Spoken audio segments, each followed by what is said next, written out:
At dito po, may panawagan po si Kalingap Rab. Kung ano man yung nangyaring mga nakaraan na mga issue, kalimutan na natin yan. So sa kabuuan ho, medyo naramdaman ho yung live selling ni Rachel, yung kanyang pakulay. Bukod sa maraming nabenta ho, maraming nag-mine, maraming hugot po sila dito. Sure na po yan ha. Ayoko po sa lahat yung paasa.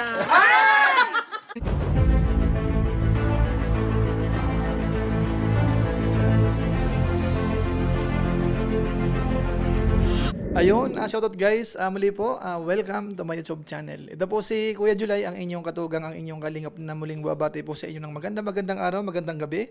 Saang panig man po tayo ng mundo naroon at sa araw nito, panibagong vlog po tayo.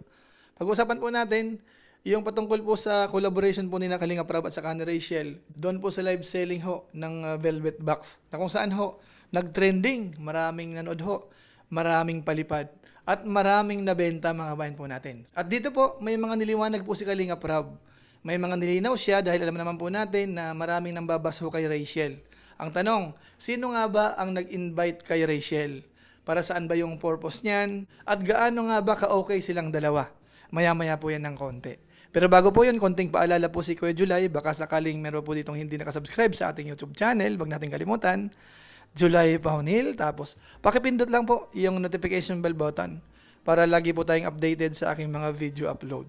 Tapos yung ating Facebook page po, July Paunil 2.0, pwede po nating i-follow at saka po pwede po nating i-like. So maraming salamat po sa inyo at wag natin kalimutan po sina Kuya Bal Santos Matubang, Kalingap Rab, at saka yung mga Lingap partners ho, suportahan po natin. Pati po yung guest dito, si Rachel din po isama natin. So maraming salamat po sa inyong lahat.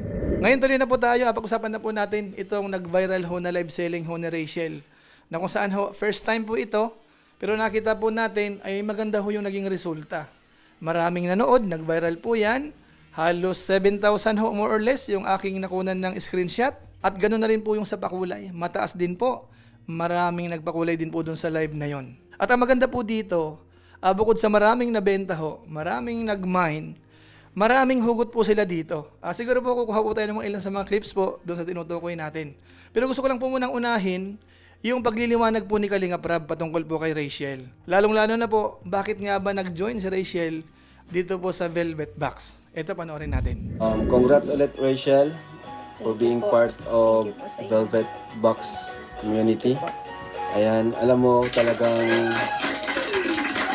nag-iisip kasi kami nila Tito kung paano pa yung luta or yung ibang accessories natin mapapalawak, di ba? Kasi kinukulang na kami, mga busy rin yung ibang mga ambassadors namin and yan, madami rin gustong lumapit sa amin. Then nag-isip muna kami ito sa daet kung sinong pwede. At napag-usapan namin, nakita namin yung mga promotion video mo. Sabi ko, galing na Rachel, pwede. Bagay na bagay siya din sa Gluta White. Kaya nakita rin namin yung kasipagan mo, yung sabi ko, galing na Rachel, napakasipag, sipag mag-promote. Kaya what if po kung try natin si Rachel. Actually ako yung nag-suggest kina Tito.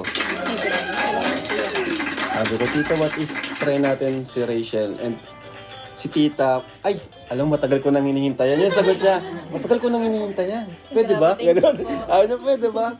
Sabi ko, kausapin po natin kung pwede. Kasi kami ni Rachel, wala naman po kami problema ni Rachel. Opo. Sa totoo lang, nag-uusap kami, nag-chat siya sa akin, nag-chat din ako sa akin. Kaya wala pong problema sa amin.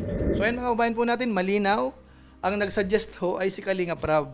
Dahil nakitaan po nila ng potential si Rachel sa ganitong negosyo para mapalakas ho yung business na yan. Ibig sabihin ho, ang pangunahin, patungkol po yan sa business mga kabayan po natin. At dinugtong po ni Kalingap Rab na sila po ay walang problema. Nag-chat sila na okay naman ho yung usapan mga kabayan po natin.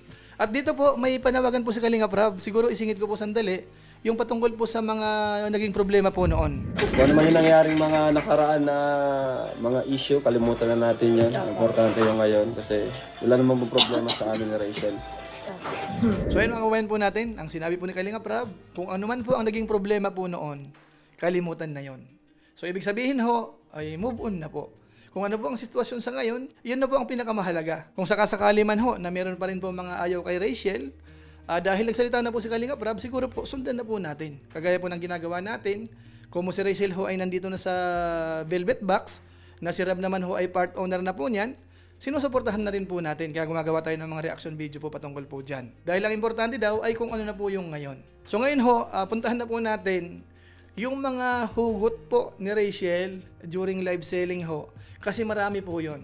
Unahin po natin nung binanggit ni Rachel na magandang pangregalo doon sa may mga jowa dyan. Ito po yun. Ganda po ito. Pwede pang regalo sa mga may jowa dyan. Sana kayo may jowa. Parang gabi yun, jowa. Ano ba sa jowa? May diin yun. Pwede, ay, Sabi ni Rachel, Pwedeng next item pwede. na tayo. Ayaw na daw niya ng puso. hindi naman. Mine Heart po, I love heart pa 680. rin. Ayun naman. Mine Heart 680, minus Ako dito bumubulong. minus 120 po siya. Babi, di ba may aircon? Pinagpapawisan ka, Rachel. Nagbablash mo ako. Parang hindi yata live selling ang kailangan nating pag-usapan ngayon. Oh. Ibaba mo na kaya, dumagdag sa natin. Joke lang po. 560 sa mga 560 sa may mga VIP. Sa may mga VIP card Ba't po. nagtatawanan sila? Ano nangyari? Natawa sila sa heart eh. Siguro happy feel niyo po ako, no? Namula ka talaga sa Mas gustuhan ta nilang Q&A. Sasabog na. Parang sasabog na Hindi po mo ako kailangan ngayon. electric fan. So yun mga kabayan po natin, mukhang pagpapawisan po si Rachel po dyan. Sabi nga ni Kalinga Prab, parang gusto rin pag-usapan yung Q&A po ni Rachel, mga kabayan po natin. Actually po marami po yan. Siguro po kuha tayo ng mga clips pa po patungkol sa mga hugot na yan. Ididire-diretso na lang po natin. Thank you po sa nag-mine. Successful yung live selling natin. Grabe, Daming mag-welcome miners kay ni Rachel, first live. Rachel. po, Thank you thank you so po. much. Thank you so much po sa inyong lahat. May reaction siya sa Forever in Love. Sana all. Forever in love, sana po itunay ka ha. Sana po tunay Forever yun. in Love. Totoo ba yun? Ipapaalam na nga sana ako. Ayaw kasi Tinatanggal ko nila na. Ayaw matanggal. Ano nila yung word na paalam? Ay, ganun. Gold po mapag si Tiyak talaga. Hindi po kayo magsisisi pag binili nyo po ito. Ganda sobra. Kasi Sana all napakaganda di po nagsisisi. talaga. Lahat na lang ay may hugot eh. Pumalit yata sa Ate Jack. Ate Jack ba? Actually, alam nagagatong. Susot lang talaga ako dito.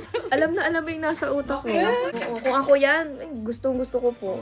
Sino? How much po yan? Is 3.5 lang po yan. Pero high-end po ang quality niya. Wala kayong pagsisisihan na binili nyo to. Nagsisi ka ba? Ay. Iba naman dito, di ba wala pagsisihan sa pag-live mo tonight? Nagsisi ka ba? Diba? Nagsisi ka ba sa pag-live mo tonight? Ay, hindi. Oh, ikaw naman eh, hindi pa tapos yung Hindi tanong. ako nagsisisi kasi nag-enjoy nga po ako. Sure na po yan. Kasi ako sure na po. Mind go.